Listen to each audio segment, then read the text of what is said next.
L'actualité à l'étranger est dominée par ces législatives en France. À la surprise générale, c'est l'alliance des partis de gauche qui arrive en tête de cette élection, alors que l'extrême droite était donnée favorite.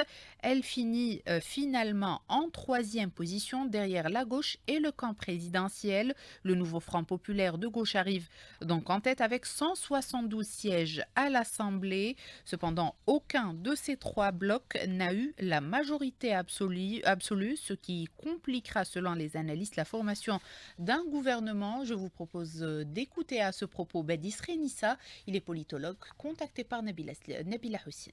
On peut dire qu'il y a eu un sursaut et un sursis. Le Front républicain et le nouveau Front populaire ont en effet réussi leur pari à faire barrage à l'accession au pouvoir de l'extrême droite, mais en sursis car le Rassemblement national, faut-il le rappeler, reste en embuscade et s'est fortement renforcé d'élection en élection, je dirais.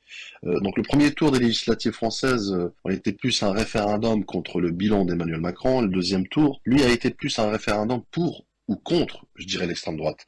Donc le prochain défi, au vu de la nouvelle configuration du Parlement, reste inévitablement la formation du prochain gouvernement. Un casse-tête politique qui va sans doute prendre du temps au président Emmanuel Macron. Il y a également la question de trouver une nouvelle manière de légiférer au Parlement, majorité plurielle, majorité alternative, ou peut-être même devoir s'accorder dans des alliances de projets et d'idées. Donc un système politique précaire et une crise de régime persistante. Il me semble que les prochains jours et sessions de discussion et négociations nous permettront certainement de savoir si la France entre dans une ère de vide institutionnel, certes sans le Rassemblement national, sans l'extrême droite, mais qui risque de bloquer la politique gouvernementale et surtout de décevoir davantage les Français. C'était le politologue Badis Renissa. Il répondait à Nabila Hussein.